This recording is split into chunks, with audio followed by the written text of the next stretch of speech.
버려 죽으신 주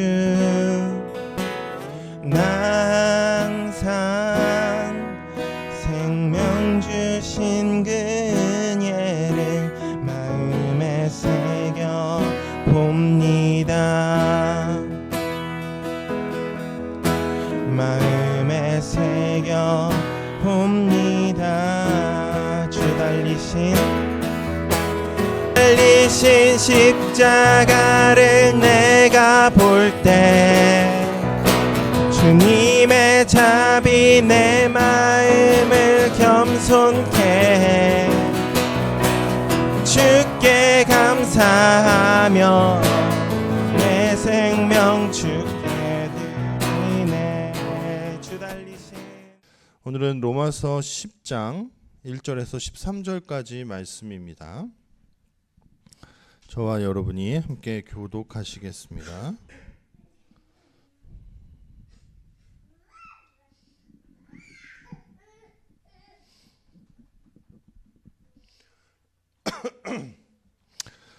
형제자매 여러분, 내 마음의 갈망 곧 이스라엘 사람들을 위해 하나님께 매달려 드리는 기도는 그들이 구원받게 되는 것입니다.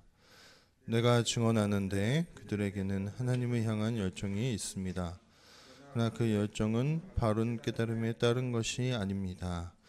그들은 하나님의 의를 알지 못하고 자기네 자신의 의를 세우려고 애쓰다가 하나님의 의에 굴복하지 않았기 때문입니다. 그리스도께서 율법의 끝마침이 되셔서 모든 사람에게 의를 가져다 주셨는데도 말이죠. 모세는 율법의 기초에서 얻은 의에 대해 이렇게 기록합니다. 이것들을 실행한 사람은 이것들 덕분에 살아갈 것이다. 그러나 믿음의 기초에서 얻은 의는 이렇게 말합니다. 그대 마음속으로 누가 하늘로 올라갈 것인가 하지 마라. 그런 말은 그리스도를 모르시고 내려와야 한다는 뜻이 됩니다. 또는 누가 밑바닥 없는 구덩이로 내려갈 것인가 하고 하지 말라.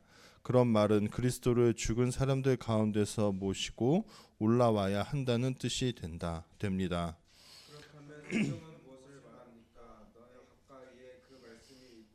내 입에 있고 내 마음속에 있다. 이것은 우리가 선포하는 바로 그 믿음의 말씀입니다. 또 그대가 입으로 주 예수님을 고백하고 하나님이 그분을 죽은 사람들 가운데서 일으켜 살리셨다고 마음으로 믿으면 구원받을 것이라는 말입니다. 사람은 마음으로 믿어 의에 이르고 입으로 고백하여 구원에 이르기 때문입니다. 성경에 이렇게 말하니까요. 그를 믿는 사람은 아무도 창피를 당하지 않을 것이다. 유대야 사람과 그리스 사람 사이에 차이가 없습니다. 동일한 주님이 모든 사람의 주님이시고 주님을 부르는 사람 모두에게 주님은 넉넉히 베푸시기 때문입니다. 함께 있습니다. 주님의 이름을 부르는 사람은 누구나 모두 구원받을 것입니다. 아멘. 10장 1절에서 13절까지의 말씀을 가지고 그분의 의로 사는 우리는 이라는 제목으로 함께 말씀을 나눠보려고 합니다. 몽골 여행을 다녀왔는데 이번 여름이 아니죠. 뭐 거의 가을에 초입이었는데 계속 더워서 막 헷갈려요. 여름에 갔는지 뭐 어쨌든 모르지만 몽골 여행을 준비하면서 제가 혼자 이런 생각을 해보았어요. 제가 몽골 여행을 준비할 쯤에 정말 여행 유튜버들에 대해서 많이 알았거든요. 이렇게 잘 나가고 계신 여행 유튜버들을 많이 팔로우하게 됐어요. 이런 분도 있구나. 별의별 분들이 정말 많더라고요. 정말 어떻게 저렇게 살까? 그냥 아이가 없어서겠지 뭐 이런 생각을 혼자 하면서 여러 여행 유튜버들을 이렇게 알게 됐거든요. 근데 그 몽골에 대해서도 제가 여러 가지 준비를 할 때 유튜버를 많이 참조를 했는데 문득 그러니까 제 준비가 좀 부족한 어떤 시점에 제가 문득 이런 생각을 했습니다. 어쨌든 좀 경비도 많이 아껴야 되는 상황이고 그러니까 이런 생각을 했어요. 렌트를 해가지고 내가 운전을 할까? 그런 생각을 한 겁니다. 그때도 이 운전을 할까라는 생각을 할 때도 몽골의 어떤 지점에서 어떤 지점으로 가는데 뭐 10시간 걸린다. 뭐 8시간 걸린다. 이런 거를 안 떼었거든요. 물론 우리가 그렇게 긴 여행을 거기선 하진 않았지만 그럼에도 불구하고 약간 좀 경비를 아껴야 된다는 생각에 운전을 한번 해볼까 하는 생각을 했습니다. 그래서 찾아봤죠. 여행 유튜버들의 어떤 여러 채널을 보고 몽골에 다녀오신 분들의 컨텐츠를 막 이렇게 찾아봤습니다. 그런데 저 같은 생각을 하는 게 저만이 아니더라고요. 몽골 여행 렌트해서 자유여행으로 할 수 있나요? 이렇게 질문하는 분들이 꼭 있어요. 그러니까 그거에 대한 답변을 몽골의 여행을 다녀오신 몇몇 분들이 이렇게 줬거든요. 근데 딱 어떤 한 분이 몽골 여행이 그런 자유 여행으로 할 수 있는지에 대해서 컨텐츠를 올리신 거예요. 거의 불가능하다라는 게 그분의 답이었습니다. 첫 번째는 첫 번째 이유는 뭐냐면 저희 나라가 가입되어 있는 협약되어 있는 국제 운전 면허 그 협약이라는 게 있거든요. 근데 저희가 가입돼 있는 것과 몽골이 가입돼 있는 게 서로 다른 거예요. 그래서 저희가 갖고 있는 그것으로 국제 면허를 신청해 갖고 나가서 이렇게 렌트해서 이렇게 운전을 할 수 있는 그런 나라들이 존재하지만 몽골은 아니라는 거예요. 그러니까 불법으로 해야 되는 거죠. 그러니까 렌트 자체가 사실 안 될 수 있겠죠. 뭐 어쨌든 어떤 방법을 써서든 뭐 면허를 따든 어쨌든 뭐 운전을 할 수는 있지만 더 큰 문제가 있답니다. 그 유튜버가 얘기하는 게 뭐냐면 면허야 뭐 어떻게 몽골인인 척 하든 어떻게 하든 뭐 가짜로 하든 불법으로 하든 할 수는 있는데 몽골의 초원과 사막에 나가면 내비게이션도 잡히지 않고 또 이렇게 뭐죠? 그 몽골인들만 다니는 어떤 길들이 있다라는 거예요. 그러니까 어떤 유튜버도 해봤는데 여기서 일로 가는 거랑 자기가 보기엔 아무 차이가 없어 보이는 초원인데 몽골인들은 일로 가는 게 맞다라고 얘기를 한다라는 거예요. 그러니까 몽골의 상황에 대해서 전혀 알지 못하는 사람이 거기에 가서 운전을 하면서 한다라는 게 절대 불가능하다. 그래서 저는 그 유튜버의 영상을 딱 보고 나서 아주 저의 그 미련함, 답답함, 정말 너무 순진하게 그 여행을 생각했던 거에 대해서 혼자 실수했던 시간이 있습니다. 그러니까 이런 거죠. 몽골에 나가면 방향을 잡을 수가 없는 겁니다. 제가 그들이 알고 있는 어떤 방향 감각이나 방향성에 대해서 저는 숙지가 되어 있지 않기 때문에 제가 스스로 운전을 해서 몽골 여행을 하기란 거의 불가능할 수밖에 없는 거죠. 우리가 매주 예배 때 송영으로 그 예배를 시작하는 거 알고 계십니까? 그러니까 인도자가 잠깐 묵념하자 그러고 말씀 2구절 정도를 읽는 것을 예배 예전에서는 송영이라고 합니다. 하나님의 성령을 모시는 겁니다. 우리의 예배의 주체자 되시는 거죠. 근데 우리가 그 목도할 때 2가지 구절을 읽는데 첫 번째 구절은 그때 당시에 다루고 있는 본문에서 한 구절 정도나 어쨌든 뭐 우리의 고백이 담겨져 있을 만한 어떤 구절들을 하나 담고요. 두 번째는 우리가 잘 안 받고 계속 우리가 끼어서 하는 그 구절이 있는데 그 구절이 요한복음 4장 24절 말씀입니다.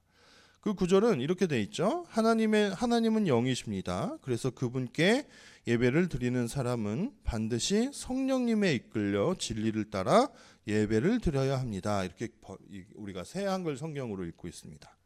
옛날에 이제 저희가 원래 알고 있던 개역 개정판에는 신령과 진정으로 예배를 드려야 합니다라고 했어요. 근데 그 말이 너무 한자어고 너무 어려워서 좀 이렇게 잘 와닿지 않는 뜻을 새 한글 성경이 아주 대표적으로 잘 번역한 부분이라고 저는 생각을 합니다. 그러니까 영이신 하나님께 예배를 드리는 사람은 반드시 성령님에 이끌려서 진리를 따라 예배를 드려야 한다고 지금 사도 요한은 우리들에게 가르쳐주고 있는 거예요. 성령님을 이끌려 진리를 따라라고 하는 게 무엇입니까? 그러니까 예배의 동력은 성령님께 있다는 거예요. 우리의 의와 우리의 힘과 우리의 노력으로 예배를 잘 드릴 수가 없는 거예요. 그래서 우리는 예배의 속량이 필요한 거예요. 우리 몸이 지칠 수도 있고 피곤할 수도 있고 또 여러 가지 번민과 걱정과 모든 것들을 안고 우리는 일주일의 삶을 살다가 이곳으로 함께 모이잖아요. 근데 여전히 그 걱정 근심을 우리의 인생에 끌고 들어오면, 그러니까 우리 예배로 끌고 들어오면 우리는 여기에서 제대로 예배를 드릴 수 있는 사람이 아마 아무도 없을 겁니다. 그렇죠? 앞으로 어떻게 살지? 새 회사에 어떻게 적응하지? 잘할 수 있을까? 이직 잘할 수 있을까? 교회 개척 괜찮은 것인가? 맨날 이런 생각들을 하면서 우리가 제대로 예배 드릴 수 없다는 거죠. 그러니까 성령님은 동력입니다. 예배의 동력이에요. 우리가 성령님의 의지해서 성령님께 힘을 빌어서 예배할 수 있는 겁니다. 그렇다면 진리를 따라, 그러니까 옛날엔 신령과 진정으로 할 때 진정으로라는 말이 너무 애매한 말입니다. 사실은. 그래서 이 진정으로 진리를 따라 예배한다는 건 무엇이냐? 이게 바로 방향성입니다. 예배의 방향성이 무엇이냐? 예배의 방향성은 진리를 추구하는 방향으로 나가야 된다는 거예요. 예배 때 뭐 이상한 거 막 하지 말아야 된다는 거예요.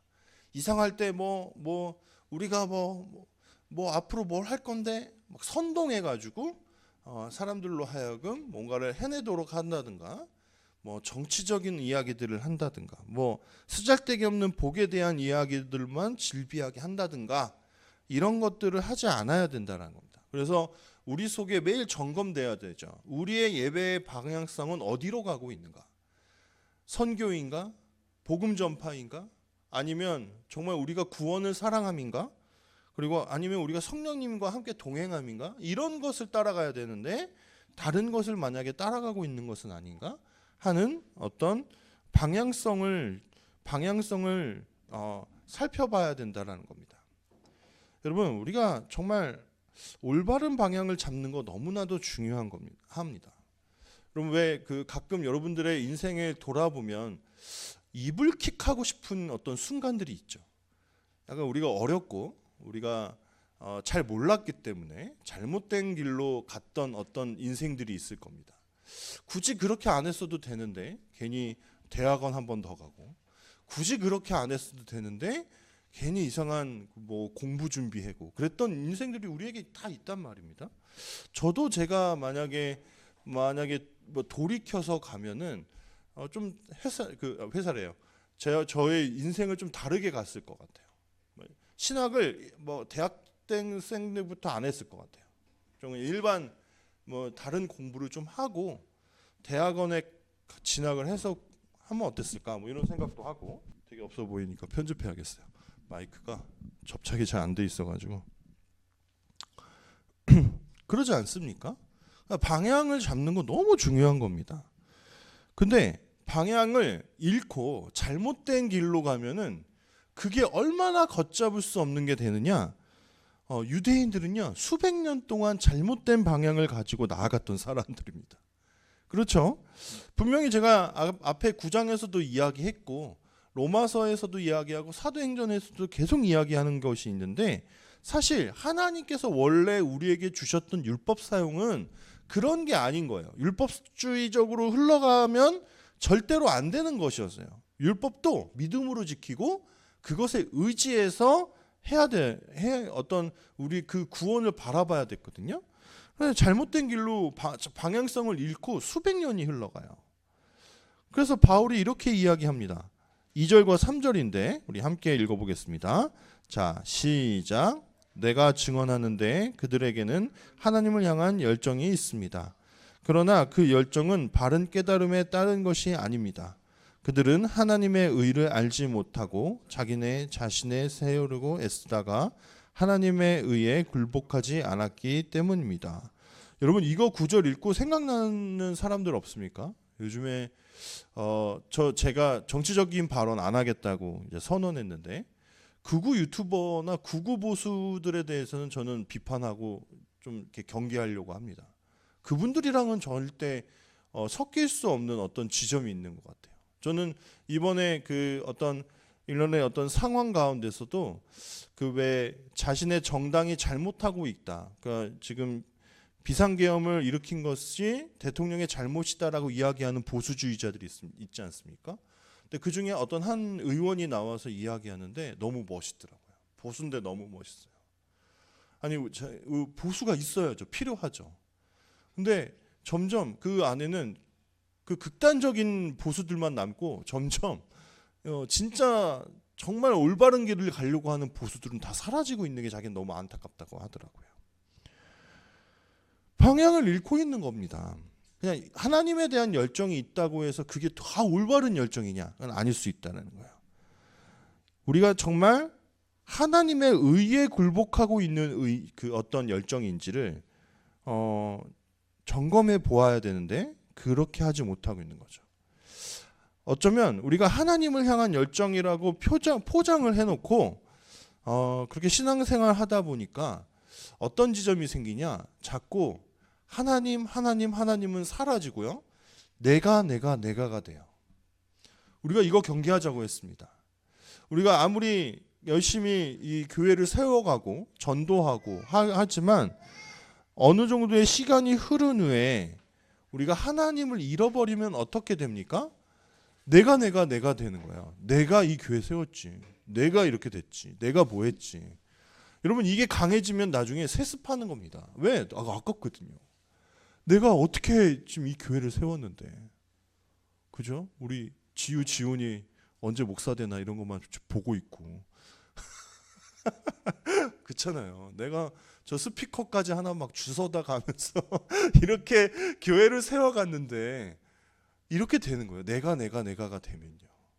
근데 사실 이스라엘 백성을 이끄시고 그들에게 율법을 허락하시고 그들을 사랑하시고 그 율법을 다 지킬 수 없는 그 우매한 인간들을 그 은혜로서 계속 건사하신 분은 누구십니까? 하나님입니다. 그래서 우리의 신앙은 원래 무엇이 되어야 되냐면 하나님이에요. 그러니까 우리의 신앙의 싸움은 내가와 하나님이 싸우고 있는 거죠. 하나님이 하신 것들을 자꾸 내가 한 일로서 만들고 싶은 거예요. 그럼 최초의 죄가 무엇입니까? 최초의 죄는 하나님이 하신 일을 내가 취하고 싶었던 겁니다. 이 인생이 다 하나님 건데 인생이 내 것이라고 생각하고 사는 게 그게 죄 아닙니까? 에덴에 있는 모든 실과 중에 정말 이것만은 먹지 말아라고 얘기했던 그 한 가지가 있어요. 다른 거 다 누리고 있어요. 근데 이것마저 먹고 싶은 거예요. 하나님의 자리까지 올라가고 싶은 거예요. 그게 원죄 아닙니까? 그런데 우리의 삶이 어떤 방향으로 가야지 건강한 신앙의 방향이 되냐? 자꾸 내가는 수그러들고 죽어지고 하나님이에요. 저는 열심히 홍보했습니다. 저 열심히 여기에 있는 것들을 채우고 있어요. 근데 뭔가 더 한 2주 3주 동안 아저씨 두 분만 계속 오시는 게 저에게 마음이 좋으면서도 불편한 거예요. 저분들이라도 안 오면 내가 얼마나 꽁치겠어. 저분들이라도 안 오면 내가 어떡하겠어. 뭐 이런 생각이 막 드는 거예요. 그러면 한 그쯤 되면요. 그런 생각이 들 때쯤 한 1시 반쯤 됩니다. 그러니까 한 1시간 반만 딱 더 있으면 그냥 끝나는 거거든요. 3시까지. 근데 그 3시까지 그냥 버텨봤을 때 제 기분이 썩 좋지 않더라고요. 내가 뭐 하고 있나? 맨날 매주 도대체 나는 뭔가? 난 뭐 하고 있나? 뭐 이런 생각 들고. 그래서 제가 어제도 막 마음속에 갈등이 사실 일었어요. 설교 준비를 좀 더 할까? 미약하니까. 뭐 이런 생각 하다가 하나님이 그냥 하나님 주신 마음이죠. 내려가 봐라 이랬어요. 사실 그 전에 한 10분 전 그렇게 마음을 먹기 한 30분 전쯤에 제가 이제 핫팩도 밑에 이제 이렇게 홍보지 붙여가지고 의자에다가 이렇게 올려놨거든요. 가져가시라고. 그러니까 그것도 추워서 밖에 나가서 하고 싶지도 않더라고요. 솔직히 말해서.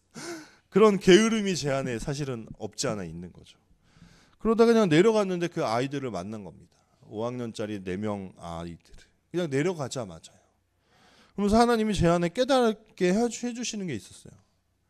나가라고. 야, 너 선교적 교회 한다며. 근데 왜 끌어모으는 거를 아직도 하고 있니 너. 이런 마음을 주시는 거예요. 그들의 어떤 현장으로 나아간다며. 너 왜 여기다가 막 식탁 차려놓고 기다리고만 있어. 이런 생각을 하게 해주시는 것 같아요. 우리 인생에 하나님이 얼마나 깊이 만지시고 인도하시고 그렇게 우리가 하나님께 의지하고 있습니까? 어느 하나 내가가 어디에 있습니까? 하나님은요, 우리에게 그리스도를 주셨습니다. 내가 하는 인생들에게 하나님이 아니면 절대 안 된다라는 것을 최종적으로 보여주시기 위해서 보내신 겁니다. 사절을 읽어볼까요? 사절은 이렇게 기록되어 있습니다. 시작. 사실 그리스도께서 율법의 끝마침이 되셔서 모든 믿는 사람에게 의를 가져다 주셨는데도 말이지요. 이렇게 하셨는데, 그러니까 율법의 완성이다. 율법을 끝마쳐 주셨다. 그래서 모든 믿는 사람에게 의를 주셨는데 아직도 자신들의 의가 더 앞서서 살아가고 있으니 얼마나 안타깝습니까? 하는 말입니다.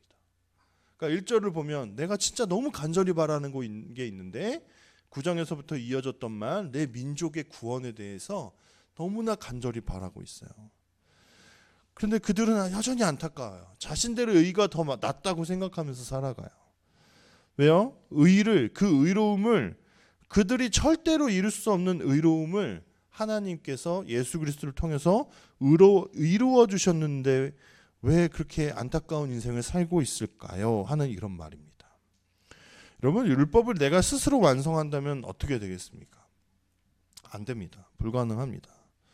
그래서 그 구원은 내가 이뤘다고 아마 할 가능성이 큽니다. 왜요? 내가 잘했으니까요. 하나님이 뭘 해주셨는데요? 괜히 율법 막 많이 주셔갖고 나만 힘들게 하셨지 하나님이 뭘 도와주셨습니까? 그죠? 내가 11조 잘 냈고, 내가 주일성수 잘했고, 내가 목사 됐고, 내가 이 개척교회에 참여해갖고 열심히 했지. 하나님이 이렇게 된단 말입니다. 그런데 그거를 못하다라는 게 오히려 너무 감사한 거죠. 그래서 끝마침, 최종 승리를 우리에게 누가 주셨냐? 예수 그리스도께서 주셨다라는 겁니다.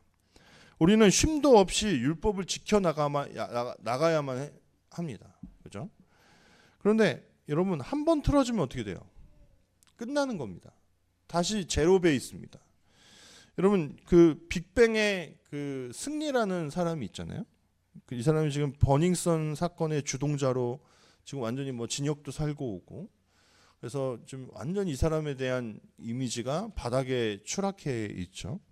그래서 이 승리라는 사람을 부르는 별명이 인터넷상에서 있습니다. 그게 뭔지 아십니까? 네, 패배입니다. 패배예요. 우리 패배 씨 오늘도 뭐 한다 이러면서 이게 조롱하는 영상들 가끔 나오거든요. 이게 비난하는 영상들. 여러분, 한순간에 승리라는 사람이 패배가 됐습니다.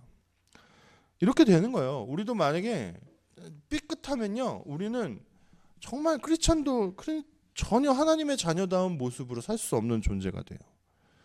그러니까 그 쉴 새 없이 율법을 지켜나가야 되는 그 올무로부터 우리를 누가 건져주신 겁니까? 오늘 주일이 끝나면 또 내일부터도 실수하지 말고 정해진 시간에 기도하고, 또 먹지 말아야 되는 음식 먹지 말아야 되고, 부정한 거 만지면 안 되고, 보면 안 되고, 얼마나 숨막히게 살아가야 됩니까? 그렇잖아요. 그런데 쉼도 없이 그 율법을 지켜내야 되는 그러한 올무로부터 누가 우리를 건져주셨냐는 말입니까? 예수 그리스도께서. 왜요? 어떻게? 그 율법을 자신이 완성하시고 끝마쳐 주시고. 누가 끝마쳤어? 예수님이 끝마쳤지만 마치 우리가 끝마친 것처럼, 우리가 그걸 더 이상 하지 않아도 되는 것처럼 만들어주신 하나님의 은혜가 있기 때문입니다. 그 의가 우리에게 들어왔기 때문에 우리는 의롭지 않아도 율법의 굴레에 더 이상은 매여 있지 않아도 된다라는 겁니다. 여러분, 예수님의 의로, 그분의 의가 우리에게 전해져서 살아간다. 이 교리가 뭐냐? 전가교리입니다. 우리 순서지에 제가 담아놨는데 한번 보세요. 전가, 그리고 이중전가라는 이야기를 신학에서는 사용합니다. 전가는 뭐냐? 주는 거죠. 근데 이중전가는 뭐냐? 서로 준다. 쌍방이 준다라는 이야기입니다. 전가, 이중전가에 대해서 제가 오래간만에 그 신학 용어를 접하다 보니까 혹시나 실수할까봐 여러 기사들을 좀 찾아봤습니다. 근데 본 헤럴드라는 그 인터넷 그 기독교 신문에 고경태 목사님이라는 분이 이런 기를 기고하셨더라고요. 한번 여러분 그 순서지에 있는데 한번 함께 읽어보겠습니다. 천천히. 주께서 우리의 죄를 넘겨받아 십자가에서 사하시고 주께서 택한 자를 부르셔서 의롭다 하심이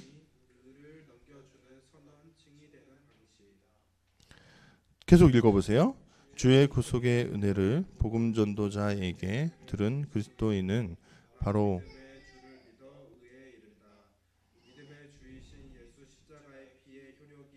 내 죄를 씻음을 믿고 거룩 정진을 진행해야 한다. 그러니까 여기까지가 사실 우리가 일반적으로 알고 있는 그 뭐죠? 이중전가에 대한 교리입니다. 그런데 고경태 목사님께서 생각하실 때에는 뭐가 좀 부족하냐? 그러니까 이중전가는 뭐냐면 나는 하나님으로부터 의를 전달받고 그리고 나는 예수 그리스도께 내 죄를 전해드려서 상호 교환, 이중 전가가 일어난다. 이런 교리이거든요. 그러니까 우리는 하나님으로부터 예수 그리스도로부터 그분의 피의 효력으로 인해서 죄 씻음을 받았기 때문에 우리는 거룩 정진을 해야 된다라는 얘기를 하는 거예요. 근데 여기서 끝나면 안 된다가 그 다음 구절입니다. 계속 읽어볼까요? 시작. 이때 나의 삶의 짐을 주께 맡기는 것이지 나의 죄를 주께 전가시키는 것은 구별해야 한다. 죄를 고백하여 그리스도의 피를 씻김 받아야 한다. 그래서 피의 효력은 지금도 유효하다. 자연인인 그리스도인이 되도록 할 때도 피의 효력이 있어야 하고 그리스도인이 되는 방식에서도 피의 은혜가 유일하다.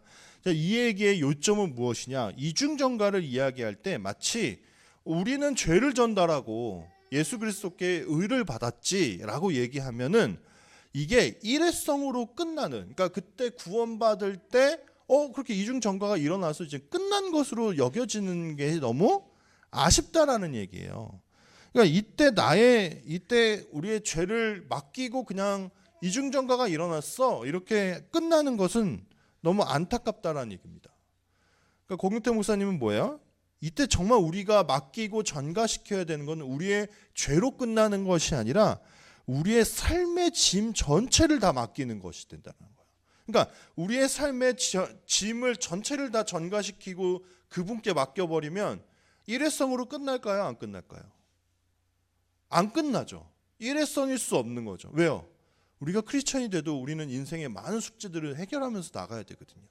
여전히 너무 많은 짐이 있거든요. 그러니까 이례적으로 끝나지 않고 계속해서 필요한 겁니다. 그래서 이런 이야기를 하는 거예요. 맨 마지막 줄을 보면 자연인이 그리스도인이 될 때, 그러니까 미신자가 그리스도인이 될 때도 필요하지만 피의 효력은 언제도 필요하다? 그리스도인이 계속 그리스도인으로 존재하는 그런 순간순간들 매 순간에 필요하다라는 얘기를 하고 있는 거예요. 그러니까 오늘 본문에 우리가 얘기하고 있는 것은 무엇입니까? 사실은 의는 계속 우리들에게 필요한 거예요. 우리는 또 다시 떨어지면 의인이 아닐 수 있는 거죠. 그러면 8절에서 10절을 제가 이 구절과 상관지어서 한번 읽어볼게요. 그렇다면 성경은 무엇을 말합니까? 내 가까이에 그 말씀이 있다. 내 입에 있고 내 마음속에 있다.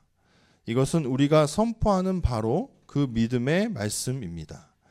곧 그대가 입으로 주 예수님을 고백하고, 이거 우리가 되게 많이 읽는 구절이죠. 하나님이 그분을 죽은 사람들 가운데서 일으켜 살리겠다고 마음으로 믿으면 구원받을 것이라는 말입니다.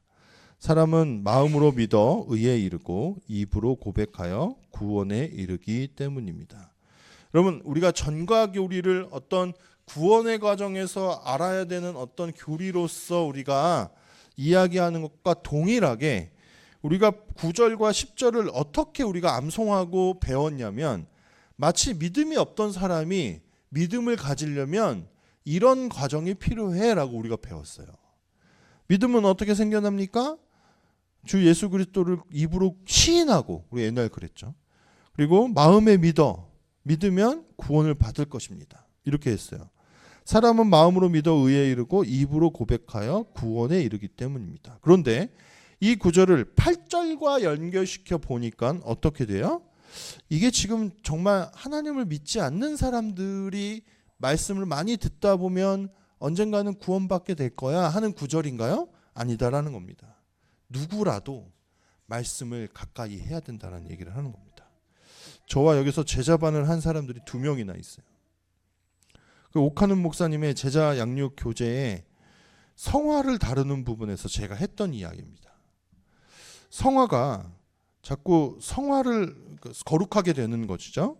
그 성화가 우리가 어떻게 생각하고 있냐면 마치 점진적으로 구원을 이루어가는 어떤 단계로 생각해요. 점점 더 나아지는 거죠. 그러니까 내가 한 10년 전에 나와 지금의 나를 비교해 보면 내가 그때의 나보다 훨씬 더 그 성화를 이루어갔어. 더 성스러워져 있어야 돼. 그런가요?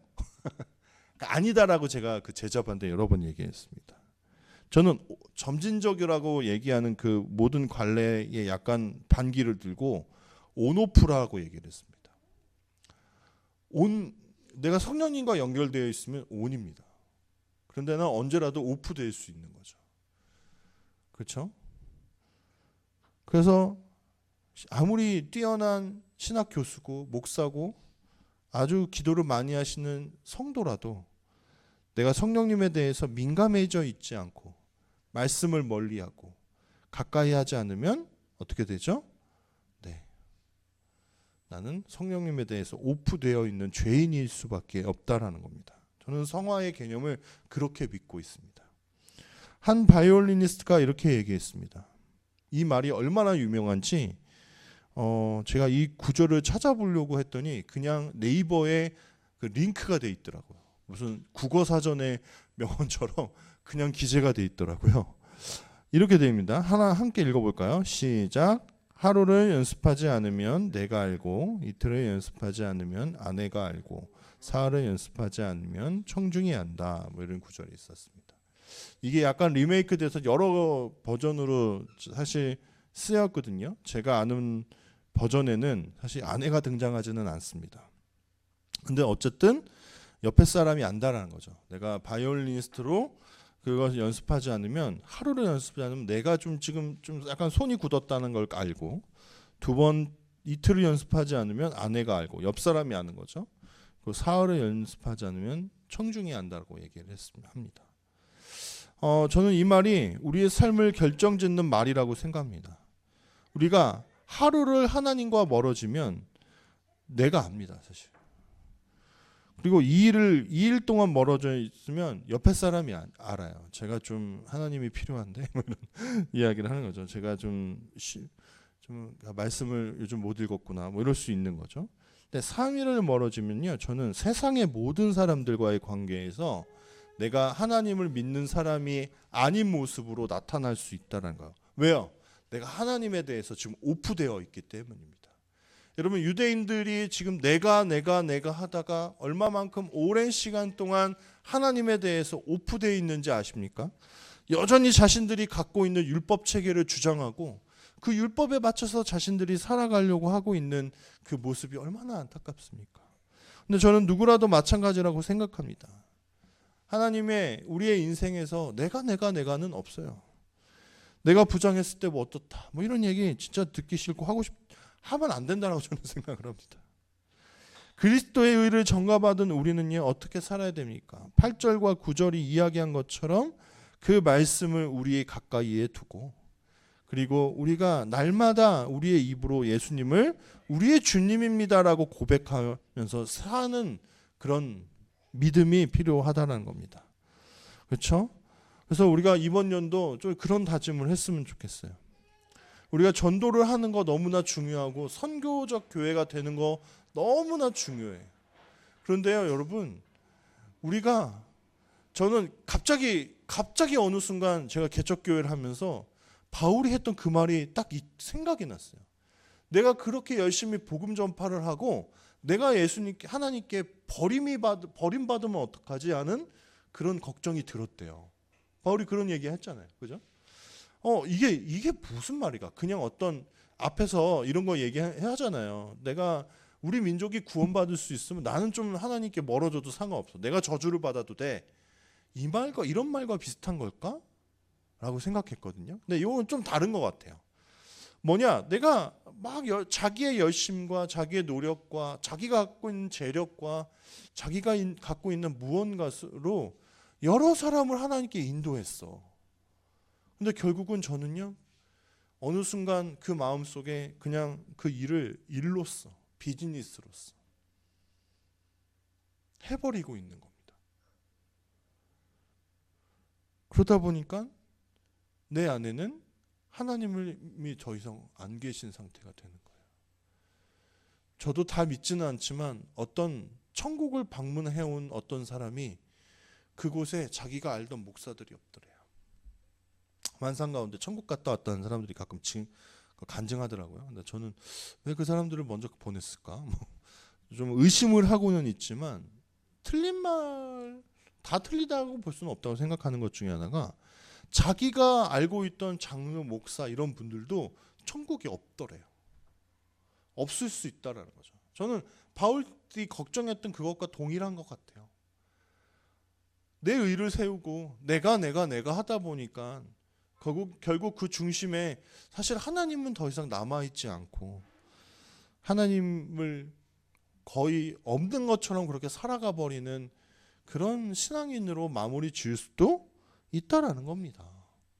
그래서 우리는 날마다 그분의 의를 의지하고 믿으면서 살아가는 인생이 절실히 필요하다라는 겁니다. 제가 그걸 깨달았다고 그랬죠. 제가 나도 그렇게 될 수 있겠구나라고 생각했던 게 뭐냐? 내가 이렇게 개척교회 해놓고 세상을 향해서 좋은 일을 한다라고 이야기하면서 내가 하나님의 은혜에 치쳐져 있고 그 은혜를 내 속에 채우지 못하면 나도 그냥 좋은 실천과 나눔만 하고 죽어버리는 사람이 될 수도 있겠구나 하는 걱정이 갑자기 들었다는 말입니다. 예수 그리스도의 의를 전가받은 우리는요, 이렇게 살아야 됩니다. 하나님의 말씀을 가까이 하고 또 예수님을 우리의 주로 고백하며 날마다 살아가야 됩니다. 말씀을 가까이 한다. 그리고 그리스도를 주로 고백한다. 이건 한 15,000번쯤 들었지 않았겠습니까? 하지만 우리의 삶이 좀 이렇게 어떤 변화가 필요하고 또 지쳐 있고 할 때 우리는 정말 우리가 너무나도 많이 들었던 그 기본을 가장 필요한 그것을 잘 해가고 있는지를 점검해 보아야 됩니다. 어떤 분이 이 말만 하고 마칠게요. 어떤 분이 감기로 너무 힘들어서 몸살이 나서 병원에 갔습니다. 제가 만나던 선생님입니다. 근데 의사가 약을 안 지어주겠대요. 그래서 딱 일주일만 잠도 푹 자고 잘 쉬고 다시 오라고요. 근데 이분은 출판사에서 일을 하셨거든요. 당장 너무 힘드니까 약을 좀 지어주시라고. 아니라고. 일주일을 잘 자고 잘 먹고 그 다음에 안 나오면 오라고 그랬대요. 그래서 제가 너무 화나서 돌아왔다고. 근데 돌이켜보면 맞지 않습니까? 가장 필요하고 가장 기본적인 잘 먹고 잘 자는 거, 이걸 하지 않고 있으니 우리의 몸이 건강하지 않은 것이겠죠. 마찬가지입니다. 사실은 우리가 예수 그리스도가 우리의 구주시라는 사실을 믿는 거, 그리고 말씀을 가까이 하는 거, 이거 사실 가장 기본이죠. 우리가 정말 이것을 잘 하지 않으면서 선교적 교회를 한다라는 것은 사실 가장 바보 같은 짓이 아닐 수 없습니다. 이번 한 해에 우리가 누군가를 하나님께 가까워지는 그 일을 열심히 해 나가야겠지만 또 동시에 우리도 하나님께 더욱더 가까워지는 시간들을 우리가 만들어 갔으면 좋겠습니다. 우리 이 시간 함께 기도하죠. 예수님이 성취하신 의로움으로 우리가 살아갑니다. 근데 우리가 어떻게 살아야 할지를 더 고민했으면 좋겠습니다. 우리 스스로에게는 어떤 은혜를 선물할까? 어떻게 하나님과 교통하는 시간들을 마련해 줄까? 이런 고민을 해나갔으면 좋겠고, 또 그렇게 하나님의 의로 채워진 우리는 또 어떻게 그 주님의 의로움을 나타내면서 살아갈지를 고민하는 그런 삶 살아갈 수 있게 인도해 달라고 이제 우리 함께 기도하겠습니다. 기도합니다. 하나님, 그렇습니다.